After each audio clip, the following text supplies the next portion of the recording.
The Cattle of the Sun God. This is a PDF that is attached to Classroom. If you can, print it out so you can follow along and then leave your worksheet up on the computer so that you can type in the answers and pause them. If you still have the green Adventures in Reading book that you took home for Great Expectations, you can find this piece in there. It's on page 513 in the green Adventures in Reading textbook. This is called The Cattle of the Sun God. Odysseus urges his exhausted crew to bypass Thrinacia, the island of the sun god. The men, however, insist on landing. Odysseus makes them swear not to touch the god's cattle, for both Circe and Tiresias have warned him of disaster if the cattle are harmed. In the small hours of the third watch, when stars that shone out of the first dusk of evening had gone down to their setting, a giant wind blew from heaven, and clouds driven by Zeus shrouded land and sea in a night of storm. So, just as dawn, with fingertips of rose, touched the windy world, we dragged our ship to cover in a grotto, a sea cave where nymphs had chairs of rocks and sanded floors. I mustered all the crew and said, "Old shipmates, our stores are in the ship's hold, food and drink. The cattle here are not for our provision, or we pay dearly for it. Fierce the god is who cherishes these heifers and these sheep, Helios, and no man avoids his eye." To this, my fighters nodded, yes. But now we had a month of onshore gales blowing day in, day out, south winds or south by east. As long as bread and good red wine remained to keep the men up and appease their craving, they would not touch the cattle. But in the end, when all the barley in the ship was gone, hunger drove them to scour the wild shore with angling hooks for fishes and seafowl, whatever fell into their hands, and lean days wore their bellies thin. The storms continued, so one day I withdrew into the interior to pray the gods in solitude, for hope that one might show me some way of salvation. Slipping away, I struck across the island to a sheltered spot out of the driving gale. I washed my hands there and made supplication to the gods who own Olympus, all the gods. But they, for answer, only closed my eyes under slow drops of sleep. Now on the shore, Eurylochus made his insidious plea. "Comrades," he said, "you've gone through everything. Listen to what I say. All deaths are hateful to us, mortal wretches. But famine is the most pitiful, the worst end that a man can come to. Will you fight it? Come, we'll cut out the noblest of these cattle for sacrifice to the gods who own the sky. And once at home, in the old country of Ithaca, if ever that day comes, we'll build a costly temple and adorn it with every beauty for the Lord of Noon. But if he flares up over his heifers lost, wishing our ship destroyed, and if the gods make cause with him, why, then I say, better open your lungs to a big sea once for all than to waste to skin and bones on a lonely island." Thus Eurylochus and they murmured, "Aye," trooping away at once to round up heifers. Now that day tranquil cattle with broad brows were gazing near, and soon the men drew up around their chosen beasts in ceremony. They plucked the leaves that shone on a tall oak, having no barley meal, to strew the victims, performed the prayers and ritual, knifed the kine, and flayed each carcass, cutting thigh bones free to wrap in double folds of fat. These offerings with strips of meat were laid upon the fire. Then, as they had no wine, they made libation with clear spring water, broiling the entrails first, and when the bones were burnt and tripes were shared, they spitted the carved meat. Just then my slumber left me in a rush. My eyes opened, and I went down the seaward path. No sooner had I caught sight of our black hull than savory odors of burnt fat eddied around me, and grief took hold of me, and I cried aloud, "Oh, Father Zeus, the gods in bliss forever! You made me sleep away this day of mischief. Oh, cruel drowsing in the evil hour! Here they sat, and a great work they contrived.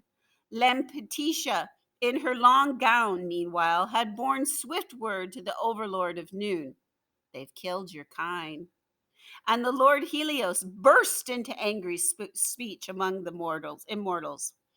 'O Father Zeus and gods in bliss forever, punish Odysseus's men, so overweening. Now they have killed my peaceful kind, my joy at morning when I climbed the sea of stars, and evening when I bore westward from heaven.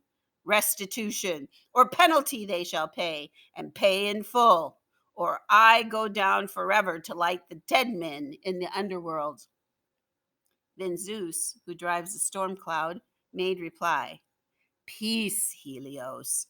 Shine on among the gods. Shine over mortals in the fields of grain. Let me throw down one white hot bolt and make splinters of their ship in the wine dark sea.' Calypso later told me of this exchange as she declared that Hermes had told her. Well, when I reached the sea cave and the ship, I faced each man and had it out. But where could any remedy be found? There was none. The silken bees of Helios were dead. The gods, moreover, made queer signs appear. Cowhides began to crawl, and beef, both raw and roasted, lowed like kines upon the spits. Now 6 full days my gallant crew could feast upon the prime beef they had marked for slaughter from Helios's herd, and Zeus, the son of Cronos, added one fine morning. All the gales had ceased, blown out, and with the offshore breeze we launched again, stepping the mast and sail to make for open seas. Astern of us, the island coastland faded, and no land showed anywhere, but only sea and heaven, when Zeus, Cronion, piled a thunderhead above the ship, while gloom spread on the ocean. We held our course but briefly. Then the squall struck, whining from the west, with gale force breaking both forestays, and the mast came toppling aft along the ship's length, so the running rigging showered into the bilge. On the afterdeck, the mast had hit the steersman a slant blow, bashing the skull in, knocking him overside as the brave soul fled the body like a diver. With crack on crack of thunder, Zeus let fly a bolt against the ship, a direct hit, so that she bucked in reeking fumes of sulfur, and all the men were flung into the sea. They came up round the wreck, bobbing a while like petrels on the waves. No more seafaring homeward for those. No sweet day of return. The god had turned his face from them. I clambered fore and aft my hulk until a comber split her keel from ribs, and the big timber floated free. The mast, too, broke away. A backstay floated, dangling from it, stout rawhide rope, and I used this for lashing mast and keel together. These I straddled, riding the frightful storm. Nor had I yet seen the worst of it, for now the west wind dropped and a southeast gale came on. One more twist of the knife, taking me north again, straight for Charybdis. All that night I drifted, and in the sunrise, sure enough, I lay off Scylla Mountain and Charybdis deep. There, as the whirlpool drank the tide, a billow tossed me, and I sprang for the great fig tree, catching on like a bat under a bough. Nowhere had I to stand, no way of climbing the root and bole being far below, and far above my head the branches in their leaves massed, overshadowing Charybdis's pool. but I clung grimly, thinking my mast and keel would come back to the surface when she spouted. And oh, how long, with what desire I waited, till at the twilight hour, when one who hears and judges pleas in the marketplace all day between contentious men goes home to supper, the long poles at last reared from the sea. Now I let go, with hands and feet plunging straight into the foam beside the timbers, pulled astride, and rowed hard with my hands to pass by Scylla.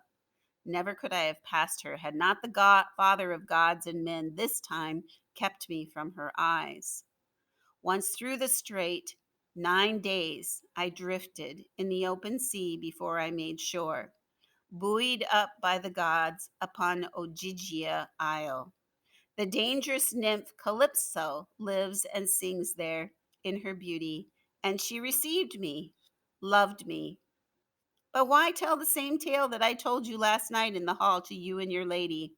Those adventures made a long evening, and I do not hold with tiresome repetition of a story.